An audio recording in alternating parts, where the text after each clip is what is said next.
56, 47.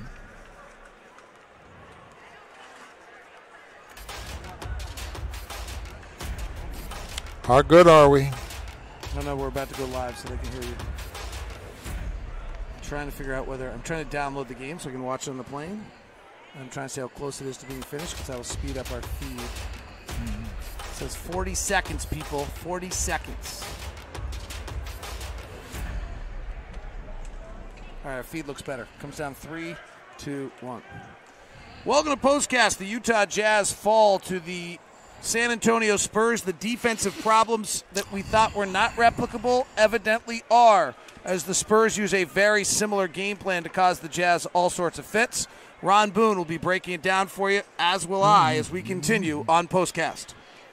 POSTCAST is brought to you by the store at 6200 South and 20th East, as well as located at the Gateway. And unfortunately, you know what time it is, Ron?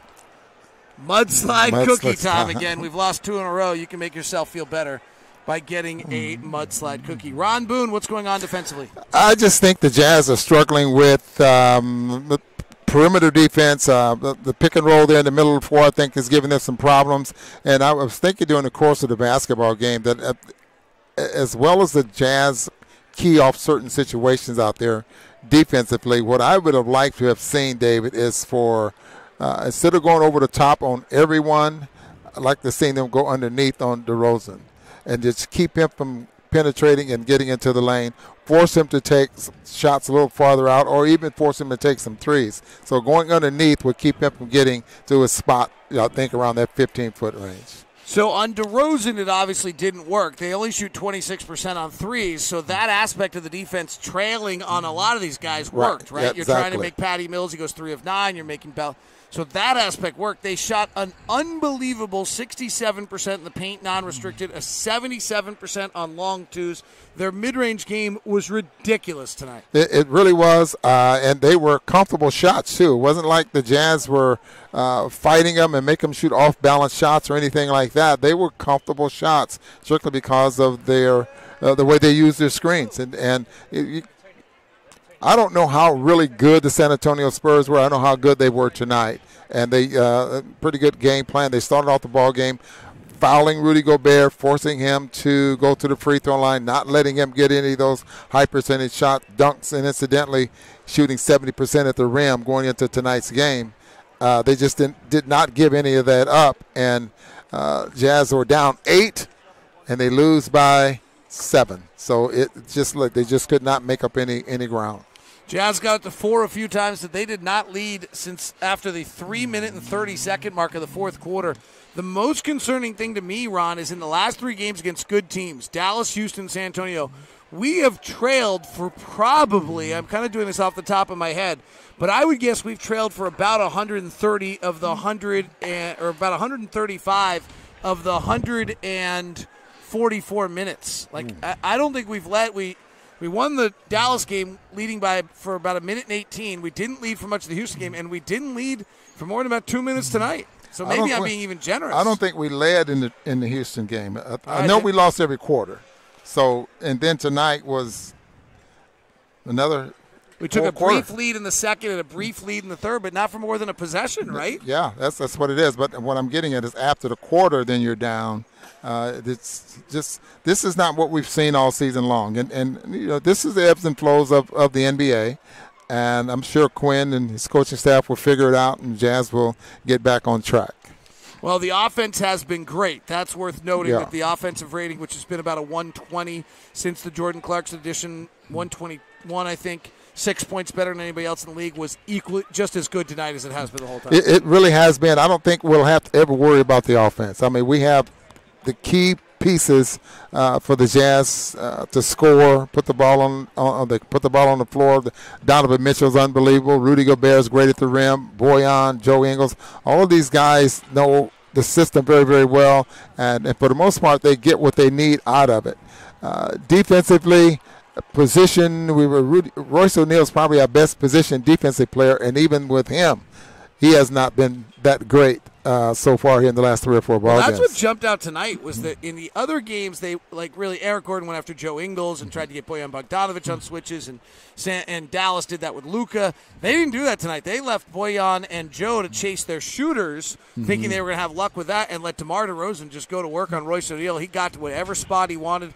Royce, as strong as he is, wasn't able to prevent DeMar DeRozan from getting to his spots, which is a credit to what a great scorer DeMar DeRozan is, because Royce can usually prevent you from getting where you want to go. Yeah, not that we need to we're bashing Royce O'Neal, because DeRozan can do that to everybody. But it's just Royce, you're putting him in a tough position where he has to guard the star players, the scorers on every team. And there's some players he's going to have to struggle with. And I think DeRozan is one of them. He's 6'7". He can just dominate you in the paint. Trey Fairbanks, we are live on Locked On Live on Twitch, Facebook, and on YouTube. We are live on Locked On Sports on Facebook and on Periscope. Trey Fairbanks from Periscope says, which was worse, offense or defense? Unquestionably defense. The offense was great tonight. Yeah. Alex Kokolov says, free throws. No. First of all, on free throws, the Jazz ended up shooting 32 of 46. Rudy was not very good, 9 of 18.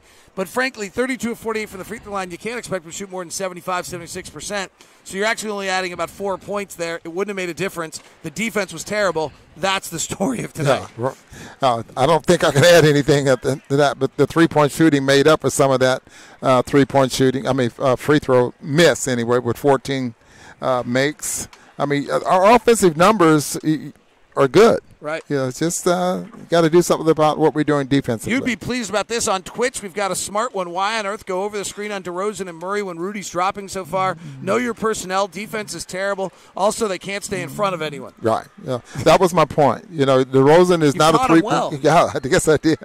DeRozan is not a three-point shooter. So I think when you start to mix it up and you're putting your game plan together, underneath on DeRozan, he's a 28% three-point shooter. He had only made 8 of 27 or 28 three-point shots going into tonight's game.